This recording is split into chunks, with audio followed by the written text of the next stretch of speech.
Good afternoon, everyone, and welcome to Webinar Wednesdays. Today we will be discussing environments that promote young children's participation, implementing the DEC recommended practices.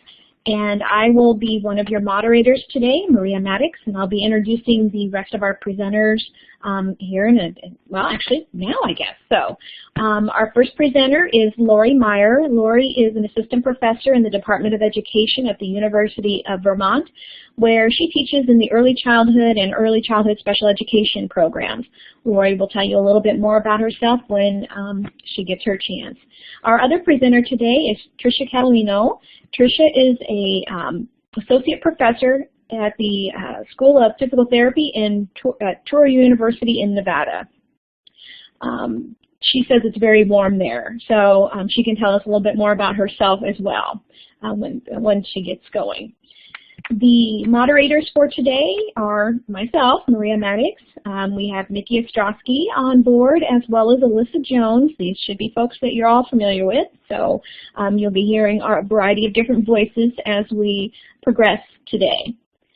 Just a reminder, if this is your first time participating in a webinar, you will have should have received an email that I'm sorry, let me step back again. You will receive an email at the conclusion of the webinar that will have a survey in there that you'll need to complete in order to get your certificate of attendance. So be on the lookout for that email. If you registered as a group, you will need to have an email that comes to you personally in order to get that certificate of attendance. Webinars, we get to sit at home or sit in your office and be at a computer. Kind of nice in that we don't have to go anywhere, but we do want to do what we can to promote participation since we're not face-to-face and we can't see each other. So there are a couple of ways that our presenters today will ask you to participate. The first is with the chat function. So many of you have already found that. You can use the chat box to type in any questions that you may have. You might use it to share strategies with each other or comment about the information that the presenters are sharing. And we will also address any questions that folks have at certain breaks in the presentation. So don't wait to post your questions. Go ahead and post them in the moment, and we will come back to them when we have a question break. Another way that you might want to show some participation is to use emoticons by your name. If you're feeling like you really support the topic or a particular statement that a presenter has said, you can put some different emoticons on there. You can also raise your hand if the presenter has asked a question of how many people have read the recommended practices. That might be a question, and you can do that by show of hands. The final way of participating is with the polling function, and under your name, there's those 4 boxes. The last box either has, well, at this case, it has an A on it. You will click that box and indicate your choice for the poll. So you'll see we want to find out who's participating today. We have a choice of parent caregiver, early interventionist, CFC staff, administrators, and others. So click that 4th box, identify your choice, and if you do fall in that other category, use the chat box to let us know what the other is, and we'll give folks a few minutes to respond. Let's see. Okay, we're getting some good responses. We'll give another few seconds. We do ask that you respond to the polls. That gives our presenters an idea of who's present today and gives them information about other topics they might have as we go further on.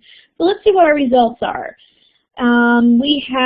Today we have a large majority of early interventionists with some CFC staff. We have quite a few who have not identified. So if you are in other, let us know in the chat box.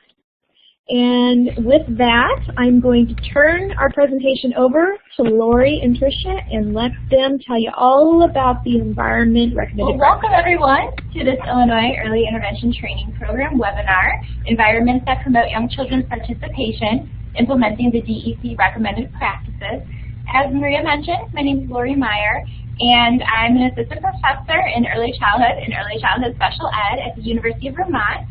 But I was born and raised in Illinois and moved to Vermont about 2 years ago.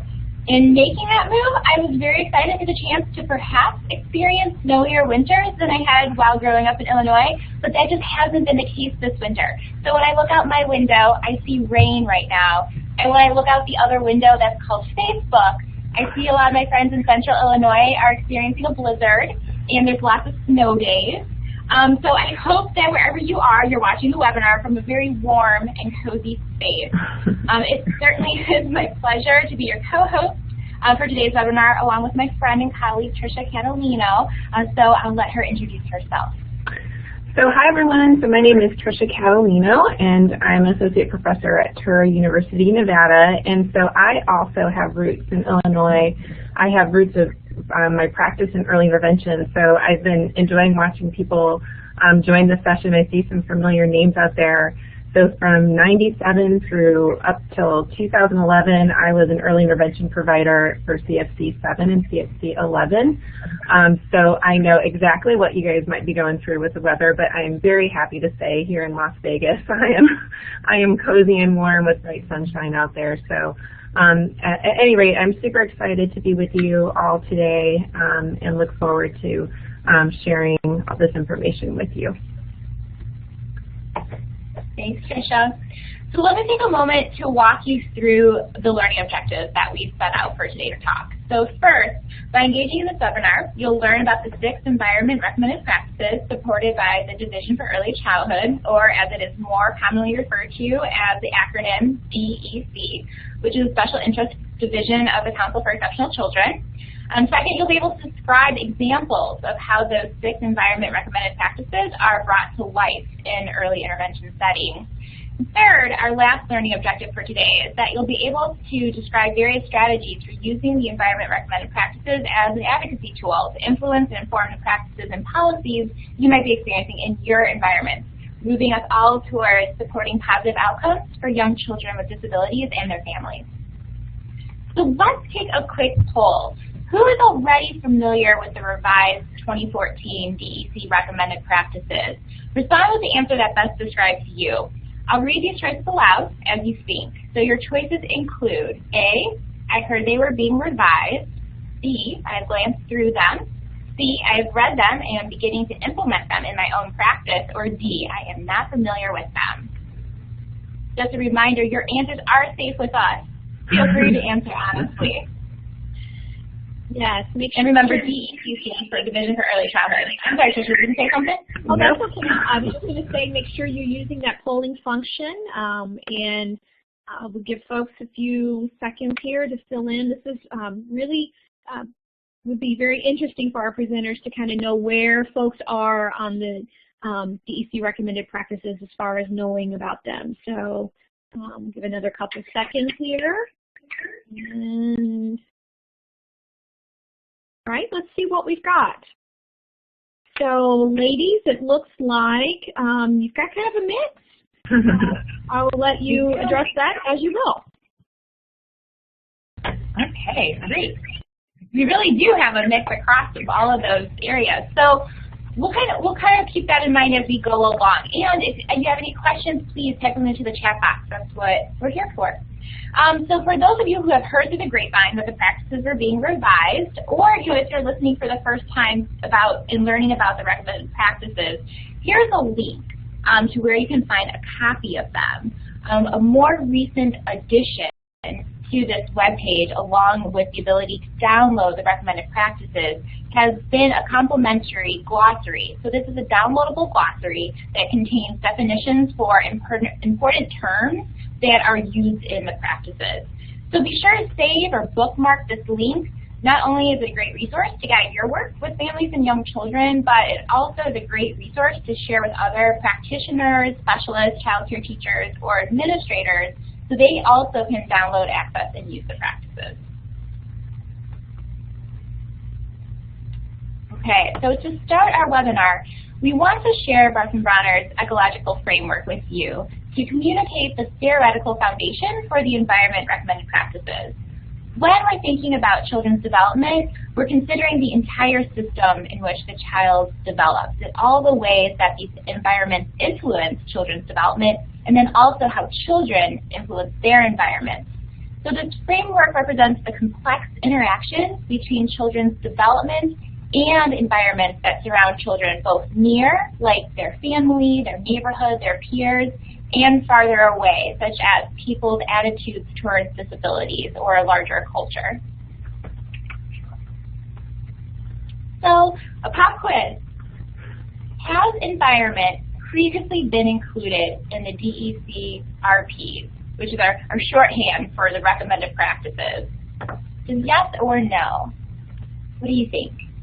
So that fourth box should have switched to a checkbox, and you can indicate a yes or a no, and we'll give folks a few seconds to do that.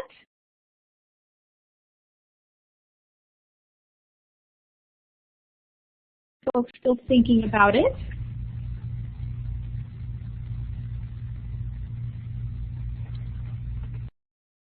All right, let's see what we've got.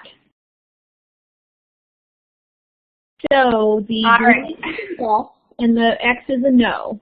Okay, well, let's thank those 14 brave souls who submitted themselves to the pop quiz. And this is probably one of my favorite pop quiz kind of questions because everyone's right, except everyone who's put none. So this is a bit of a trick question because either answer could be acceptable. So let me explain. Let's go ahead to the next slide. So the first set of recommended practices came out in 1993, and the first update to the practices were published in 2000. And in 2005, which is the graphic you see here, an accompanying comprehensive guide for applying the practices was produced. So that's the book cover you see here. So when the first revision and update the DEC recommended practices were being led, the environment was proposed and it was investigated as possibly being its own strand. However, it did not become an official topic area. Instead, practices related to the environment could be seen interwoven in a number of the child-focused practices that address the learning environment's role in early childhood intervention practice. So it was there, but it wasn't until the more recently updated practices that the environment has its own strand. And that's because the DEC Executive Board, when they charged the commission to start beginning the revision process, they wanted to make sure that the newly revised practices would reflect our contemporary thinking. So the commission decided to bolster the prominence of the environment in the new recommended practices by creating a separate topic area to match the attention that environmental quality has had in our field over the last decade. So if you're familiar with the practices already, or once you take a closer look after you download the practices, one thing that you'll notice about all of them is that they are meant to build upon and extend NAEYC's developmentally appropriate practices, or DAP, across the age span from birth to age 8.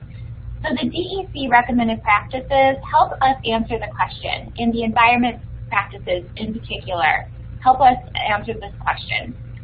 What should families and service providers do when DAP environments, developmentally appropriate environments, do not support the access and participation of young children with disabilities?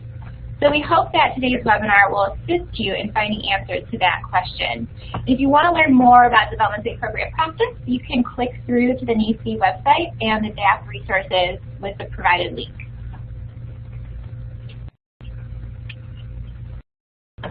Okay, Lori, Lori, I'll jump in since you have a question PowerPoint up there. So 2 questions have come in. One, since I've seen the slides ahead of time, I know you're going to answer, but people are wondering, what does DEC mean by environments? And the second one I posted in the chat room, that if participants on this webinar believe they're implementing recommended practices, why would it be important that they review the new DEC ones? So those 2 questions, if you or Tricia want to address them.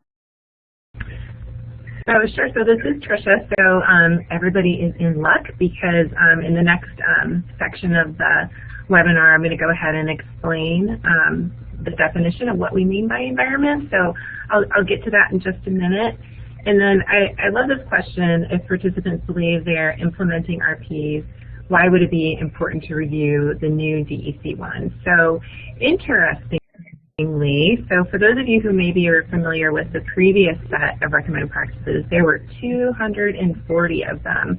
And it was important with the charge from the DEC Executive Board and then the work within the Commission to really boil them down, I suppose is a good way to say it, to the highest impact practices and certain parameters around the new set of practices that focus on what the practitioner can do that are both observable and meaningful. And so the new set of practices, there are 66 compared to previously 240, and even before that, over 400. So we're hoping that this new set is much more accessible and digestible. How's that?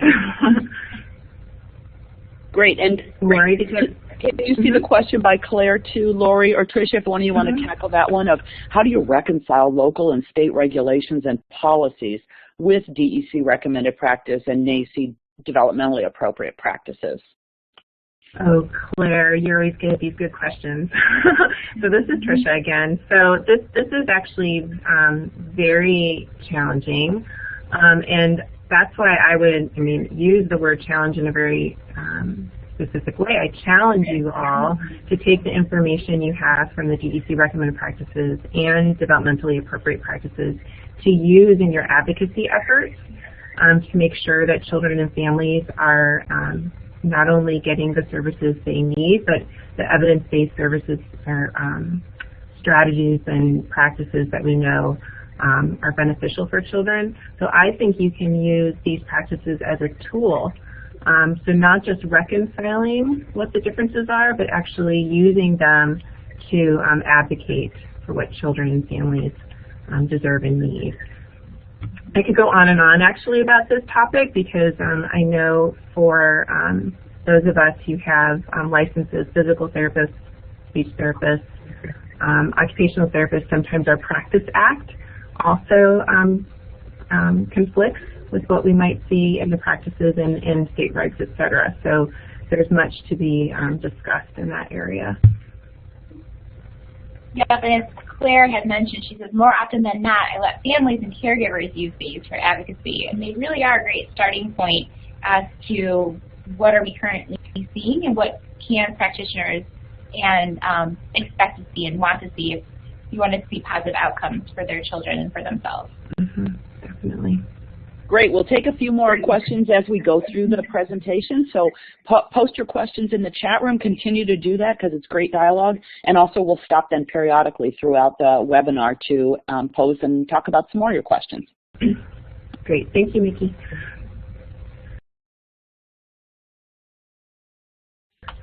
Okay, so I'm going to get us started on this next section. So this next part, we're going to be talking about conceptualizing environments in the DECRP. So hopefully, by the time I'm done talking here, you'll have an idea of what we mean by environment. So we'll provide some background and some operational definitions that help us conceptualize the environment. And a point we kind of wanted to highlight here is this quote that you see here, recognizing that the environment is definitely inseparably linked to children's development, growth, and functioning. Kind of a reminder of looking back at Bronfenbrenner's ecological model, so that everything is kind of intertwined. It's very challenging to actually separate a child's environment to all the things they're doing in their lives. Okay, so we have some definitions that we want you to think about in terms of environments. And so we think of environment as both the settings in which children participate in activities and routines, and then the features. So we'll get to that next. So we'll first talk about settings, which are both natural and inclusive. So all of us are familiar with this term, natural environment. And I think as early intervention providers, I think we're perhaps the most well-versed in what a natural environment is. So just to reiterate, natural environments are settings in which all children can spend time, so not children without disabilities or not children with disabilities, but where children without disabilities would spend time, etc. And so these settings can include the home, childcare, community settings, places like the library or gymnastics class or even the park, or I'd even say even the grocery store, any place where you would see children and families spending their time. So I have a fun question here, and I'll share my most unique environment, but I'd like to hear from everyone. Where is the most unique natural environment that you've worked with children and families? And while you're letting us know in the chat box, I'll share one of my most memorable natural environments where I provided services was actually doing mobility training at the Costco. It was very motivating to the child and certainly got to move around learning how to use a power wheelchair, and we had a whole bunch of fun. So I'd like to hear other people's unique settings. Oh, so great. So in the car, I love that. Walmart, for sure. Farmer's market.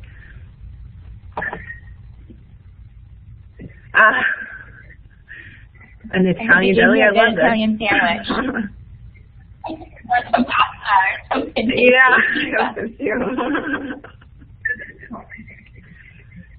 So this is exactly the kinds of things I love to see. You know, early intervention providers, it's one of the things I'm so proud of in our work is that we really do take to heart meeting the family where they are and going to those settings to provide those services that become so meaningful to them.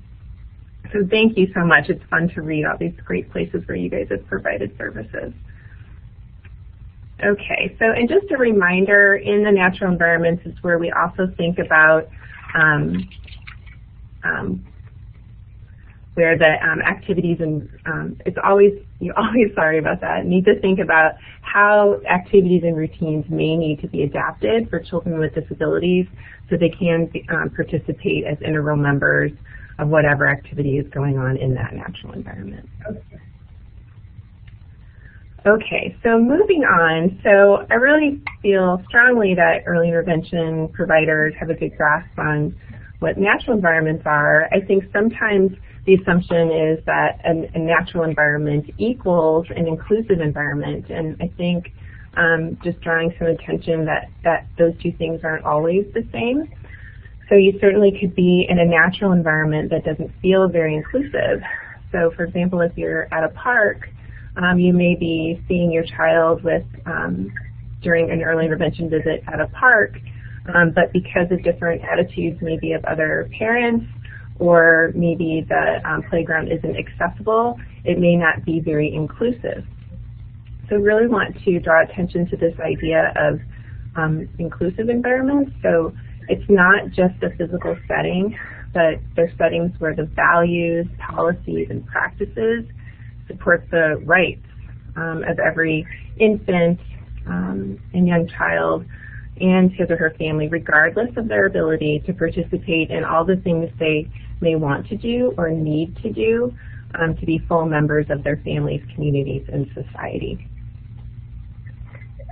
Okay, so we've just talked about environmental settings, which are natural and inclusive, and now we'll just spend a little bit of time talking about environmental features. And so those are what we call the social environment, the physical environment, and the temporal environment. So we'll start with the social environment. So the social environment includes our interactions and the relationships with family members, peers, caregivers, extended family, and other adults, and all taking place in the child's natural environment. The social environment is also the source of, facilitates emotional wellness, mental health, and even a child's social emotional development. Okay. And then moving on to the physical environment, I think the physical environment is probably the easiest to recognize or conceptualize. But the physical environment includes the structural conditions of space, equipment, and materials, but also includes safety and access, both in the home and childcare settings, and also in neighborhoods and communities.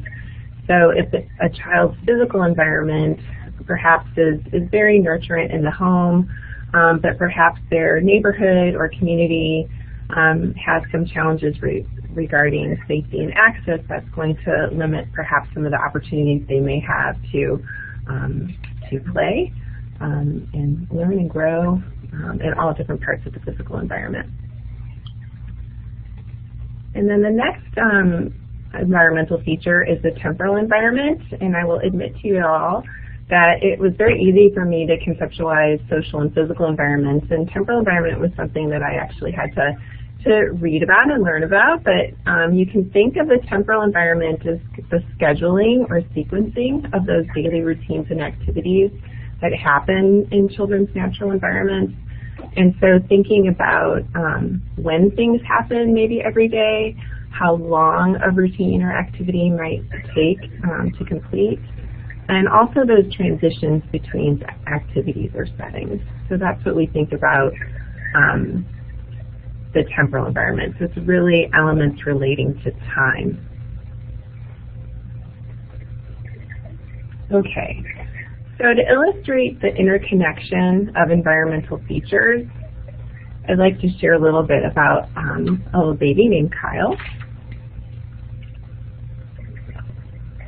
So I'd just like to set up the scenario here for all of you. So Kyle is an infant with Down syndrome, and their family is enrolled in early intervention, and there are two other boys in the home, and Kyle's mom, Cindy, has really been doing her best to do all the things that she did with her two older children to promote Kyle's development. And she's been really trying hard, and under the suggestion of her therapist, her early intervention therapist, to really practice tummy time with Kyle. But she has some challenges in her environment regarding the physical space. She's worried that her older boys are going to be too rough around Kyle, and so she's worried about putting him on the floor, on his tummy. She's also concerned about finding time where they can all be together to play with Kyle, and wanting everybody to enjoy the time together. So while it might be easy for us to think about the physical environment in this scenario, okay, well, we need to find a space for Kyle to practice tummy time so he doesn't get trampled on by his older brothers. And so let's just go in and say, well, here's a space, and let's put this blanket down, and we'll just put Kyle in this room, and mom can be with Kyle, and we'll find something for the other brothers to do. It really isn't the entire picture. So considering Kyle's schedule, the temporal environment, but also the social environment. So how can we include Kyle's brothers during tummy time and his parents during tummy time? And so everything kind of works together. So modifications might need to be made, thinking about the other family members, etc. But this really illustrates how it's never really adequate to just address one part of the environment. You're probably going to have to address lots of pieces of environmental features. Okay, and so with that, it's time for another set of questions. So I need to Tricia, I just posted one question that's come in about temporal environments, and I'm so glad you put that in there, because I agree. Most people often consider social and physical environments and don't think about timing and scheduling. So what about if, when you talked about when things happen, that's how we define temporal environment. For some families, it's not predictable. The day-to-day is kind of chaotic. So how to have those conversations with families, or what to do when things don't happen in a predictable way for families and therefore for the child. Right, so this is a great point, Nikki, and so it's interesting because when, sometimes this is the way of life for families, is things maybe aren't predictable, and so there's kind of a couple of different ways to think about this. We, as early intervention professionals or people who are working with young children, know that children probably do their best when they have things that are scheduled and predictable. And so how much can we influence a family's schedule when maybe their normal schedule is unpredictable and that has maybe in some ways worked for them. And so I think there's perhaps a fine line, but listening and talking with the family about what some of their challenges are and going back to what the family goals might be might help practitioners hone in on ways they can help families strategize to maybe have some regular routines and maybe just start with one thing. I'd like to hear some ideas from others. Yeah, and Claire put in, so I just asked you to elaborate a little bit, Claire, about this is when we need to think about strength-based. So families may have chaotic schedule, what we would term chaotic schedules. So for them, it is what it is because of work schedules or multiple homes where children may spend their time. So how to look at that as strength-based. Isn't this child lucky he gets to spend time with grandma and mom and dad, even if they're, you know, they may be in different homes. So, yeah. Go on, Trish. Yeah, indeed. So I agree, and I think this is clearly you're doing a good job of foreshadowing for us here. So this is something else to consider whenever we're going to make a modification to any environment. It's always going to be from a strengths-based perspective and in collaboration with the family or any other adults who are involved with the child. So it really is making sure we're valuing, you know, family culture, what their ideas are about how well their family is functioning, and really finding the things that are strengths and maybe flipping the script for ourselves if it's more challenging for us to see it that way. Because for sure, for me, the chaos would be very challenging. I would like things to be in order, but that is just sometimes not how families function. And recognizing that and going back to strengths and then what they want the outcomes to be and working from there. Great, and I think you can see Susan's comment too about in Illinois, people are doing a great job of using Robin McWilliams' routines-based interview and talking to families about routines. Yep. It's a really using that information intentionally to support families address routines that might be a little more challenging for them. Okay, great. So people continue to post your questions and comments in the chat box, and we'll let Tricia and Lori go on. Okay, great. Well, so we want to take this moment to really share what we call the spirit of the environment recommended practices, and that is the kind of key ideas that guided the meticulous writing and revision of the recommended practices. So this information is useful to understand how the practices came to be and supplement what you might already know about them and what we'll tell you today.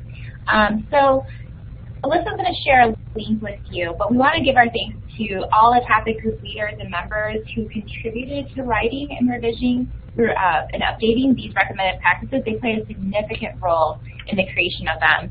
And one of the first key spirits of the environmental practices are that they're interwoven within all of the DEC recommended practice areas. So it's important to remember that no one environmental feature stands alone. And this means that when you modify or you adapt one feature from one type of environment to support children's learning and development, you may influence another environmental feature or other related learning goals. So we encourage you to envision the environment recommended practices and other topic areas as supporting and complementing each other. So for example, it's really difficult to discuss practices that touch on topics of families, interaction, and instruction without also considering the family's and child's social environment. The second spirit of the environment practices are that environments are fundamental sources of access and participation, and that access and participation is really the focus of several of this area's recommended practices. And access means providing a wide range of activities and opportunities for every child by removing any barriers, making adaptations, and making sure that there's multiple ways for children to engage and have opportunities for their learning and development. And I know Tricia and I both firmly believe that if we increase the capacity of the environments that are provided to children, with full access and full participation, that we're also going to increase the capacity of children. And a byproduct of that is in those high quality environments, then we also are able to positively influence how others, adults and peers, view that child's capacity too. So the last point we wanted to touch on is that any changes to the environment, and this really goes off of our last conversation about working with families with a strengths-based perspective, is that all collaboration is done with the team, and that includes the family as a primary team member. I want you all to visualize a room, maybe that deli or the fire station or a living room you entered lately or child care classroom. It can be so tempting and sometimes quite easy to identify features of environments that aren't perfect, that we would change if we had our way. But as we understand more about what it takes to build capacity in environments, we also need to be thinking about how do we build the capacity of the people within those environments. So this means seeking buy-in from the team and the family and building up their confidence and giving them and having them have the opportunity to empower themselves to make decisions and then collectively decide how, when, and where to make changes together for the better. So I just mentioned how there were many people involved in the meticulous writing and revision of the practices. And in fact, there were several validation activities that were conducted during the revision process to gather input from the field about how socially valid were these practices, were they important to them, were they seeing them being used. And the people who participated in those activities included family members, higher education faculty, practitioners, administrators, and they provided a lot of feedback, including suggested word changes or changing the sequence of the practices, or even suggestions for combining several of the practices that were proposed. So if you'll bear with Tricia and I, we're going to do our best to honor all that good thinking and meticulous writing that went into the creation of these practices by reading each practice to you and then summarizing a couple examples for what that practice might look like in your work. And you'll notice that these examples that we share with you are not exclusive to early intervention, so we welcome you to type in other examples into the chat box if you think of something from your environment and your experiences that fit under a specific practice. It'll be great to see how these practices are kind of embodied in our own work. So we'll get started with the very first environment practice, E1. And E1 states that practitioners provide services and supports in natural and inclusive environments during daily routines and activities to promote the child's access to and participation in learning experiences. So as Tricia mentioned, the setup for each practice is very similar. It's about what practitioners will do, so very action-oriented. So what you'll see is service providers in these examples providing supports that are contextualized. So promoting children's abilities to be involved in activities that are essential to family life. So for example, working on feeding strategies during family meals, or learning how to use a mobility device on a shopping outing with the family. Kind of like when Tricia was at Costco, helping a family and a child learn to use his mobility device. So the next environment practice is E2. And this one is practitioners consider universal design for learning principles to create accessible environments.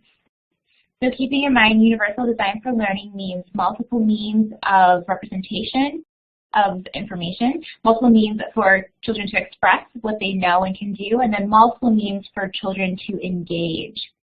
So here we see some different examples where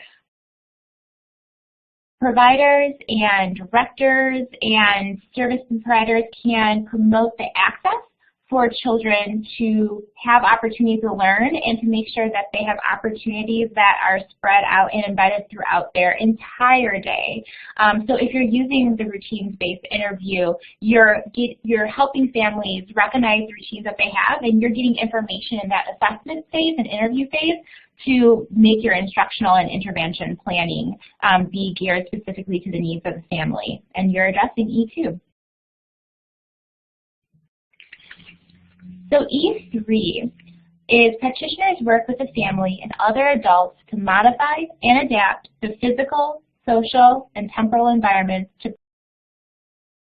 promote each child's access to and participation in learning experiences. So this touches on the 3 environmental features that Tricia walked us through: the physical, the social, and the temporal. So helping families and other adults make any necessary modifications, again, to promote access and participation. It's all about full membership in the classroom or at home or in the community or in neighborhoods for young children with disabilities and their families. So if you think about the 3 practices that we were just covered, which of the following strategies are you the most prepared to implement? So we have several choices for you. So which one are you most prepared to implement? Is it A, providing services in natural and inclusive settings? B, using the principles of UDL in the home setting? C, modifying and adapting for the physical environment? Or D, making those modifications and adaptations for the social environment? Or E, modifying and adapting for the temporal environment? Take a few seconds to kind of think that through, and we'll give us a little bit more time this time because this one's got a little bit more meat to it. So as you're processing, which of the following strategies are you most prepared to implement? So give folks a few seconds here.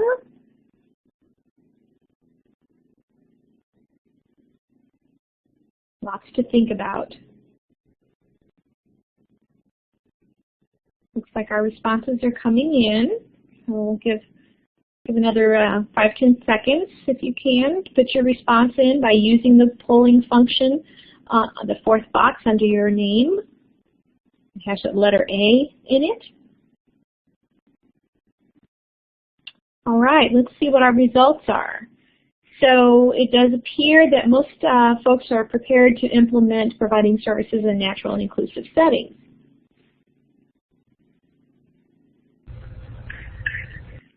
This is Tricia. So I'm delighted that you guys all responded, and I'm not surprised, but talking to a bunch of early intervention providers that most would feel most comfortable providing services in natural inclusive settings. I'm interested if you would respond. What do you think might help to improve your confidence in providing some of the other strategies?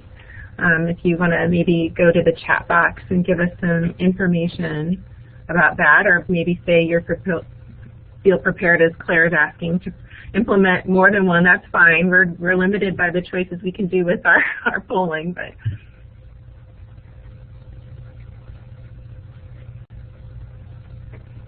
use your chat box to address that question. Looks like we have got some responses coming in. Mm-hmm. Claire's got collaborating with wonderful colleagues. Mm-hmm. Mm-hmm. Susan is prepared with more than one of those strategies. Great. Okay. I'm curious more specifically about B, so universal design for learning. I think that we see this a lot in classroom settings, but maybe not as much in how we can set up an environment like the home for universal design for learning. So what are your participants' thoughts on the notion of UDL?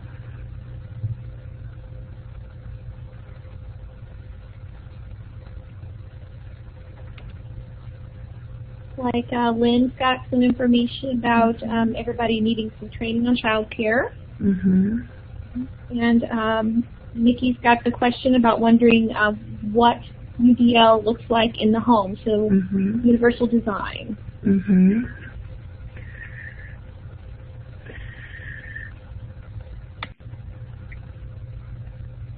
Yes, and I would say I agree with Claire, there isn't a lot of great UDL resources out there for home environments. We do see it a lot more in early childhood classrooms. So I think that if we take the ideas of UDL and we try to think of what does it mean. So multiple means of engagement, again, is making sure that a child has the opportunity to engage in all those opportunities that the family engages in. I was talking with students in one of my classes the other night, and we were debating whether it was appropriate for an OT to go with a family on a hike to make sure that an infant was positioned correctly in their infant carrier. So some of the students were like, no, that's not necessary, that's not functional, and then other students would say, but that's what the family does, and that's important to them, and that's where we need to provide services. So UDL is making sure it's taking the learning environment outside of the classroom, and like you said, you're very comfortable and competent in providing those services in natural and inclusive settings.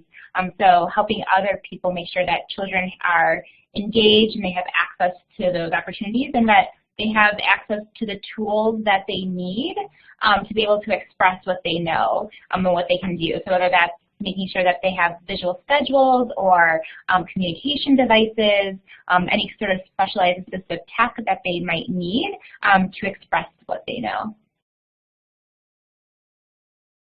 And Lynn, this is Tricia. Lynn, those are great suggestions. So at home, for sure, like a child who might need picture schedules or where their clothes are located that allow them to access their environment and participate the best, the greatest way they can with their family doing those routines. So those are great ways that early interventionists can think about how to help families modify their environments, obviously with collaboration with them. So that's great. Okay, so I think we'll move on to the next set of practices.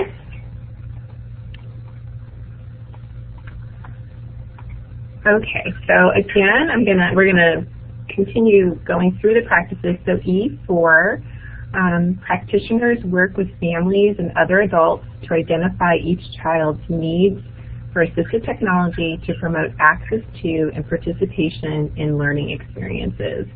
So reading this practice is an interesting part of the environmental practices, because this is where assistive technology fits in when we think about the entire set of the DEC RPs. And we purposely included assistive technology in the environment recommended practices because they are the things that can provide that they're part of the physical environment, first of all, and they're integral to providing access and participation for children who may need devices both for mobility, but perhaps for communication, or even just to be able to use materials during activities and routines. And just a reminder that the term assistive technology means any item or piece of equipment or product system, whether acquired, commercially, off-the-shelf, modified, or customized, used to increase, maintain, or improve functional capabilities of individuals with disabilities. So this is the gamut. It could be anything from low-tech, so getting, chunky crayons for a young child to use, to something very high-tech like a power wheelchair or a communication device. So it's really across the board. And then just to give some examples of what E4 might look like. So this is really at that formulating ideas about what a child might need in terms of assistive technology. So at those beginning conversations of creating goals, so thinking about whether a child might benefit from assistive technology device and having that discussion with the family. So really at that development and planning stage and thinking about what a child might benefit from. Okay, E5 takes it to the next stage. So practitioners work with families and other adults to acquire or create appropriate assistive technology to promote each child's access to and participation in learning experiences. So if we go from the assessment phase of would this child benefit from assistive technology, this is that next stage of let's acquire it or create it, and then there's that next stage along with E5, which is determining whether it's actually successful for the child. So this might be acquiring a communication device, or maybe getting a loaner walker for a child. I know when I was practicing in early intervention, I had my lots of things I kept in my trunk that we could try with a child when appropriate, so trying it before we buy it. And sometimes we have to be creative in how we access assistive technology devices, and early intervention providers are some of the most creative people I know. So, okay, and we'll move to E6. So E6, I'm going to have to let you all know my bias, but E6 is perhaps one of my favorite practices. It actually is something that is new to the practices.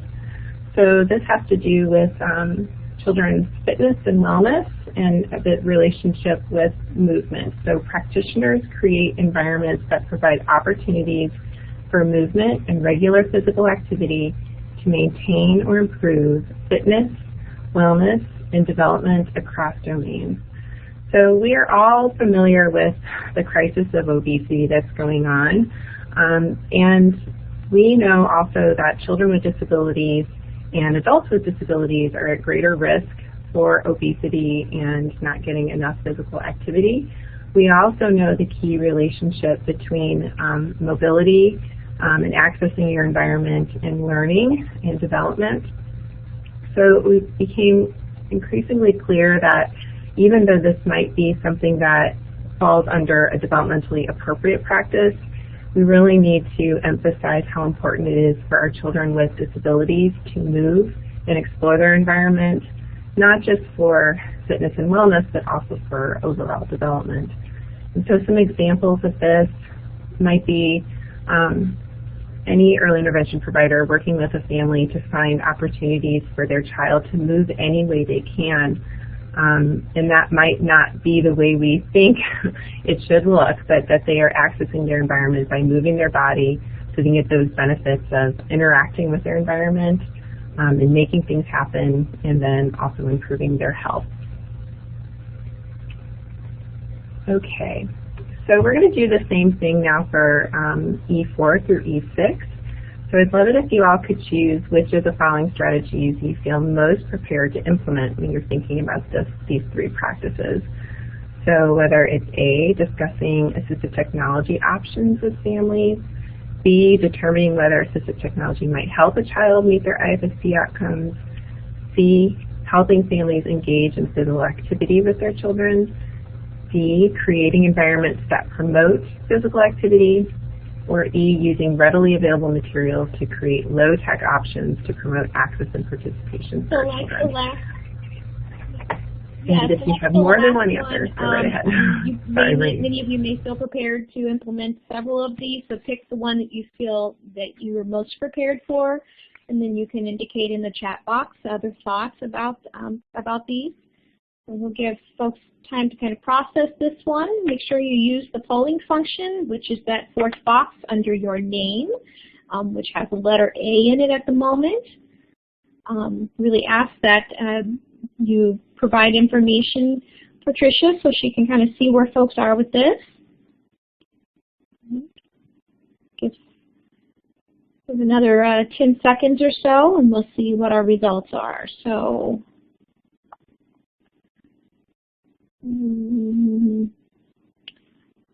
Okay, let's see what our results are here.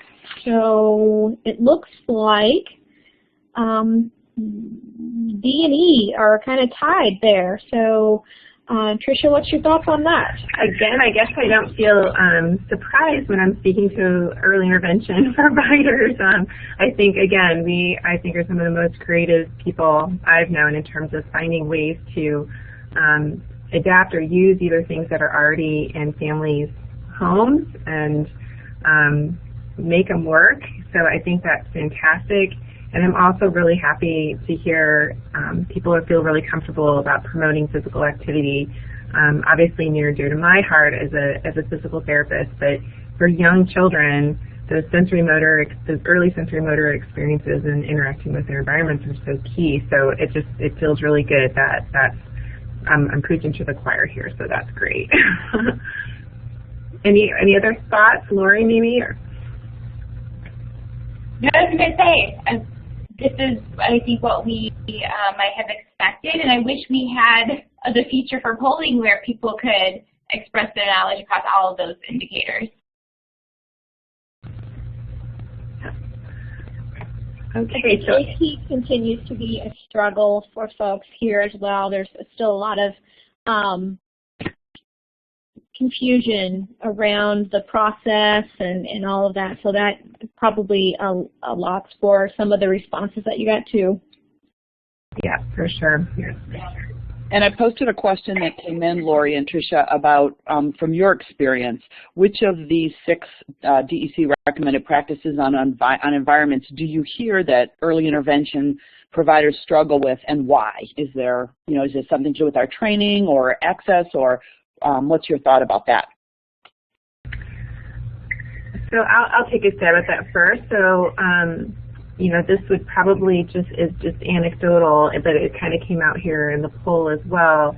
Probably not low-tech assistive technology, but probably being able to access, acquire, more high-tech assistive technology. I think that there are challenges with, funding resources in that way, or even being able to borrow things that might fit very young children. Things like power mobility that we know very young children are able to use, that not every, and this is, I haven't worked in Illinois in about 5 years, but maybe you guys can confirm or not that sometimes it's challenging. The early intervention system may not pay for those kinds of things, so then trying to figure out how to get them funded, I think can be a challenge. So maybe it's not our ability to implement those strategies ourselves, but getting support from, policy, insurance companies, leaders, and maybe even sometimes family buy-in can sometimes be a challenge. Does that confirm what others are feeling? It seems to be confirming a little bit of the conversation in the chat box, and I would say, from my perspective, working with child care providers or home-based providers, one of the struggles that they're having is the physical activity recommended practice. That's a new one, but thinking about how they can incorporate physical activity into their day and support children in getting active and doing movements that a lot of children are still learning to do, the kind of hopping, galloping, skipping, those complex movements, and it looks different across the age span. But they're using that practice to think critically about what does it mean to incorporate physical activity, and even families thinking on how much physical activity do they engage in during the day, and how much physical activity do they engage in as a family.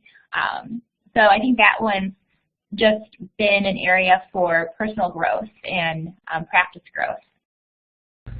And I would agree there. And what I've really enjoyed about seeing this as a new practice is how many materials have even been created on the, you'll get this resource at the end, that's through the Early Childhood Technical Assistance Center website. They're creating lots of materials for child care settings or families to really think about how to increase physical activity for their children.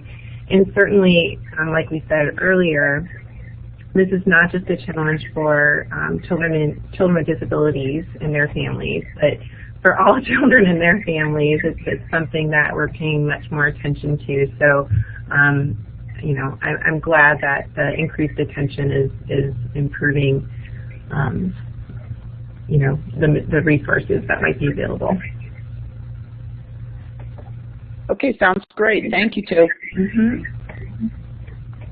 Okay, so before our time together is up, Tricia and I wanted to point out what's on the horizon for the DEC recommended practices and other resources that you can access as you advocate for implementation of the DEC recommended practices in your environment. So the first three key sources, were used in the development and revision of the DEC recommended practices 2014. So along with the validation activities that we mentioned earlier, there are searches conducted to find best available research evidence to support the use of the practices.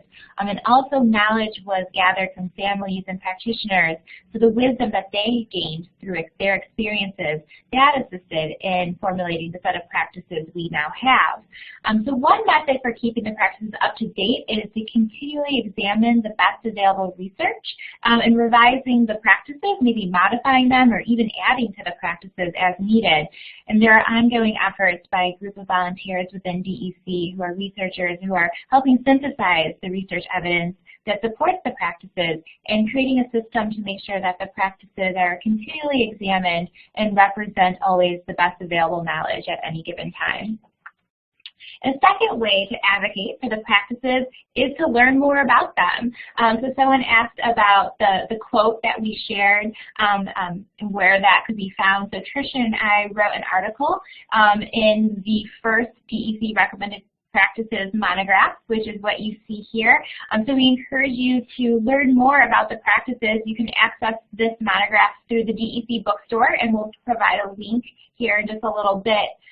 This is the first monograph, and so there's articles that cover the history of the DEC recommended practices, the revision process for updating the practices, and then also an article about each of the topic strands to learn more about them.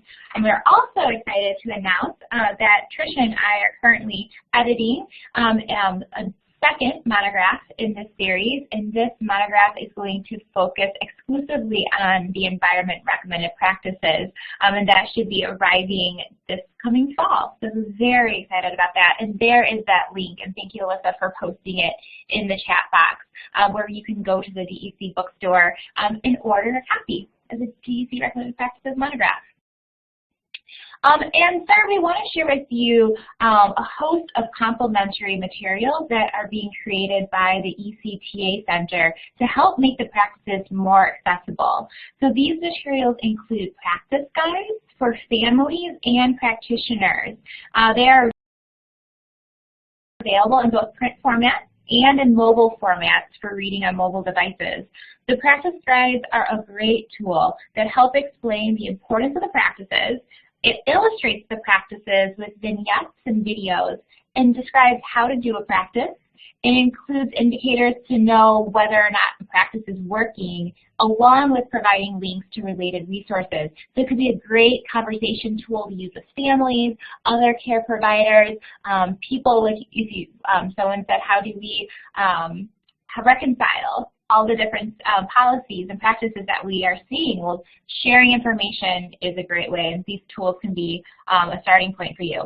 There's also a self-assessment checklist available to support widespread use of the recommended practices. So these materials were all created based on feedback from family members of children with disabilities about how the ECTA Center could make the practices more relevant to the field, especially for families. So we encourage you to check out these new resources, review them, use them, share them, and then we know that the ECTA Center would be thrilled if you took their very short, like 3 questions survey to tell them about your experiences and your thoughts, what you would like to see. So here's a link to the feedback survey. They're just really neat resources, and bookmark the ECTA Center too if you haven't already, because they're going to be continually putting out new products and materials to support, again, the widespread use of the practices. So, we've got some time for more questions. Lori, you see I've posted a couple questions that have come in on the chat room. So one is participants wanted to know a little more detail about what's on the YouTube channel that you posted a link for. And then someone asked about, since there are several DEC recommended practices, why was environment targeted as the first one for the first monograph on the specific recommended practices? Okay, great questions. So what you're going to find on that YouTube page is there's a series of videos that describe the DEC recommended practices. So there's several videos on there. One will be talking about the evidence syntheses, how that's related to the recommended practices work. There'll be ones about what are the DEC recommended practices, why are they important. So they're really short videos, great for sharing or posting to learn just a brief overview of the practices or some of the big activities that are occurring with their revision. And then the second question, environments. Why is environments picked to be the first one? So this actually came from feedback from the ECTA Center that does training and technical assistance across the country, and they were saying that kind of like how we've asked you what your strengths, what practices can you implement easily and well, and which practices do you need more support on. So the feedback from ECTA Center was that practitioners and families really needed more support around a couple of the topic areas, such as environments. And so the topic areas where people express the most need and desire for support around, that influenced the order that the monograph topics were being published. So environments was a big area where people wanted support on. So that's the next one in the series. Sounds great. And then a final question, someone asked, do you know what the next one will be after environment? So has DEC set out a schedule of how the different RPs will be released over the next couple years? Yes, there is. So the next one in the order, and I hope I'm getting this right, but I believe it's the instruction topic area. Yeah, I think that's right. That sounds great. Thank you both. So Maria, I'll let you take it over, I guess, to close out. All right. Well, I want to thank Lori and Tricia for a wonderful webinar. Lots of good information, things that that we may not always think about it at that level, and it was really good information to process. So if you guys have if there are any other questions, you still have a few more minutes that you can type any questions that you might have. And in the meantime, while we're finishing up here, just a reminder again that you should be getting that email from the EI training program at eitraining@illinois.edu.